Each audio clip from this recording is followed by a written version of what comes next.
Salam kasih dalam anugerah Tuhan kita Yesus Kristus. Senang rasanya bisa kembali menyapa Bapak Ibu Saudara sekalian, Opa Oma, adik-adik dimanapun saat ini berada, terutama untuk Bapak Ibu Saudara yang saat ini harus menjalani perawatan khusus di rumah sakit atau harus menjalani isolasi di rumah atau juga dalam pemulihan kesehatan. Kita tetap harus meyakini bahwa Tuhan tidak pernah meninggalkan kita. Kita yakin Tuhan selalu hadir, pertolongannya, kuasa Roh Kudusnya senantiasa menyapa kita.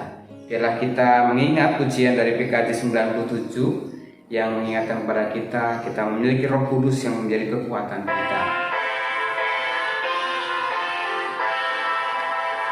Roh Kudus, kuatkanlah kami jadi saksi Tuhan dalam dunia. Roh Kudus, kobarkanlah api kuasa-Mu dalam hati kami yang berdosa. Roh Kudus, kuatkanlah kami jadi saksi di tempat yang penuh rasa benci. Roh Kudus, hiburlah setiap hati sedih dan berilah damai sejahtera. Mari kita berdoa. Kami bersyukur kalau pada hari ini kembali boleh berhimpun di dalam Tuhan untuk kami bersama-sama membaca merenungkan kebenaran firman Tuhan. Biarlah firman-Mu beroleh rahmat dan cinta-Mu Tuhan yang menguatkan hati kami, terutama kami yang terluka, kami yang dalam keadaan menderita karena sakit penyakit atau karena berbagai situasi dan keadaan. Roh Kudus, berkuasalah penuh atas setiap kami. Dalam Kristus kami berdoa. Amin.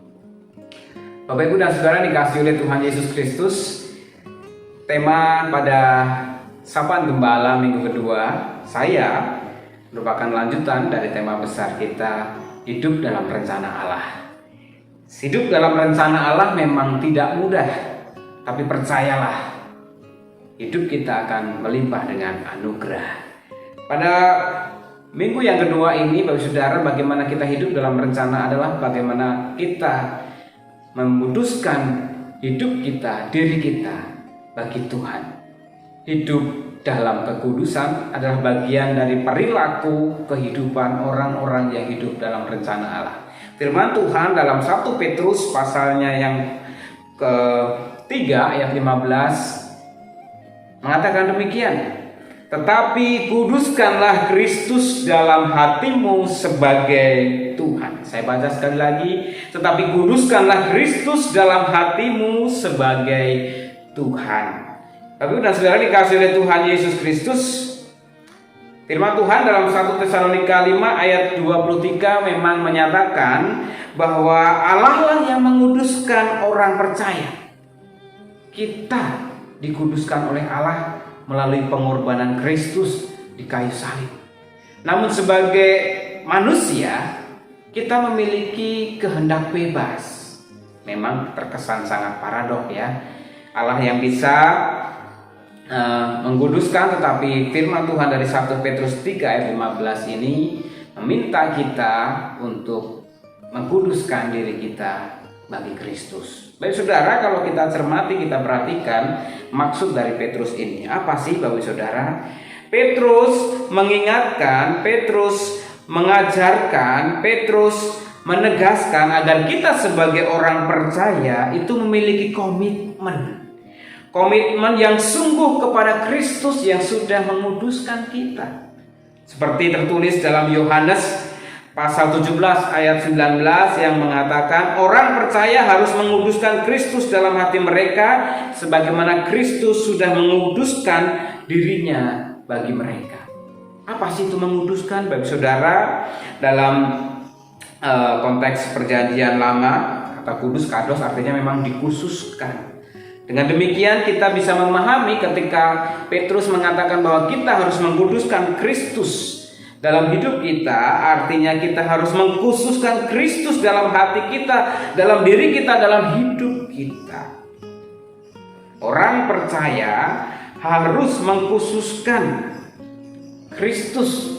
Artinya bukan hanya percaya kepada Kristus, tapi benar-benar menghidupi Kristus dalam diri kita, dalam hidup kita.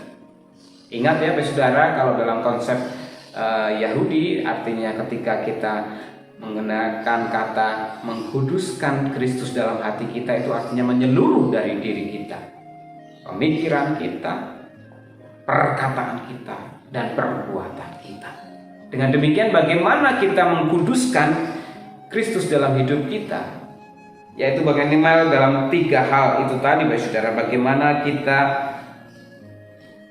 pikiran-pikiran kita dijiwai oleh perkataan-perkataan Kristus, diinspirasi oleh keteladanan-keteladanan Kristus, dan tentunya juga apa yang menjadi kehendak Kristus itu kita lakukan. Inilah yang dikehendaki oleh Allah di dalam Kristus yang sudah menguduskan hidup kita. Dan orang-orang yang hidup dalam rencana Allah akan menyatakan itu dalam kehidupannya. Singkatnya baik saudara, bagaimana kita menguduskan Kristus dalam hati kita adalah bagaimana pemikiran kita mencerminkan Kristus yang penuh kasih. Perkataan kita, perkataan saya selalu menegaskan, mengingatkan, bukan hanya kata-kata yang keluar dari mulut kita. Saat ini hampir 30-50% kita memproduksi kata-kata kita di gadget kita, saudara, melalui status kita, melalui komen-komen yang kita lempar di grup-grup atas perkataan orang lain atau pesan-pesan orang lain. Dan kalau kita tidak berhati-hati, perkataan itu justru kadang bisa menyakiti, menjerumuskan. Tetapi kalau kita wise, perkataan-perkataan itu bisa menginspirasi orang, menguatkan, meneguhkan. Dan tentunya bagaimana kita juga perilaku kita mencerminkan Kristus dalam hidup kita. Jadi Bapak kasih dalam Tuhan Yesus Kristus, hidup dalam kekudusan sebagai pengikut Kristus, hidup dalam rencana Allah, bagaimana senantiasa hidup kita selalu diarahkan kepada Kristus yang sudah memberikan hidupnya bagi kita. Senantiasa ingat bahwa dalam setiap pemikiran, perkataan, dan perbuatan kita ini seharusnya, semestinya menceritakan Kristus, mewartakan Kristus. Apapun itu, ingatlah bahwa kita ini adalah saksi Kristus di dunia ini. Meskipun tidak mudah, bisa jadi disalah arti, bisa jadi mengalami penolakan dan kesulitan. Namun percayalah, anugerah Allah senantiasa melimpah. Tuhan Yesus memberkati. Saudara-saudara yang kekasih, mari kita masuk ke dalam doa syafaat. Tuhan Allah Bapa yang di surga, kemuliaan bagi Tuhan di tempat yang maha tinggi. Kami bersyukur atas karunia dan berkat-Mu. Hari ini kami mau berdoa syafaat. Kiranya Tuhan senantiasa hadir di kehidupan kami hari lepas hari. Tuhan, biarlah kami dapat terus bersama-Mu, karena kami tahu Tuhan yang selalu menolong dan memberkati kami, supaya kami tetap bisa menjaga kekudusan sebagai umat Tuhan. Tuhan yang maha penolong dan maha memelihara kehidupan kami. Tuhan, kami mau berdoa untuk keluarga dan saudara-saudara kami yang sakit, khususnya saudara-saudara kami yang terpapar karena COVID. Tolonglah Tuhan, supaya mereka dapat kembali sehat dan sembuh dari penyakitnya, sehingga masa-masa pandemik ini segera berlalu. Kasihanilah kami Tuhan, lepaskanlah kami dari virus yang melanda di dunia ini, karena kami tahu Engkau maha penolong dan senantiasa maha penyembuh.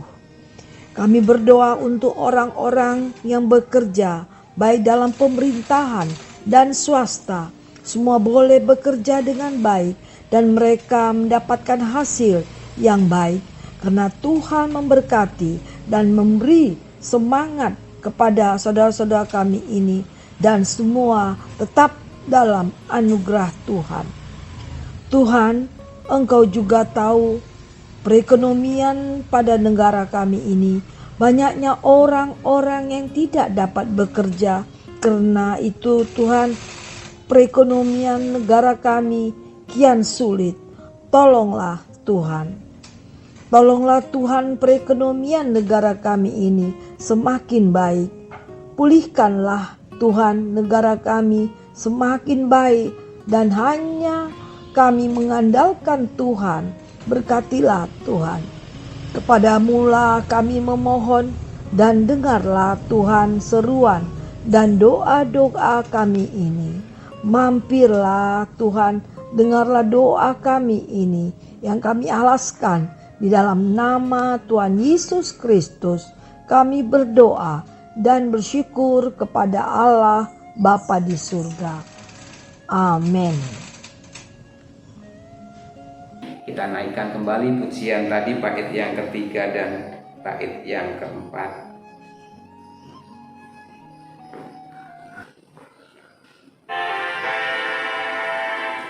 Roh Kudus, kuatkanlah kami jadi saksi dalam dunia penuh kuasa gelap. Roh Kudus, pancarkan cahaya ilahi-Mu, tuntun kami mengabdi padamu. Roh Kudus, kuatkanlah kami jadi saksi, meneguhkan yang bimbang dan resah.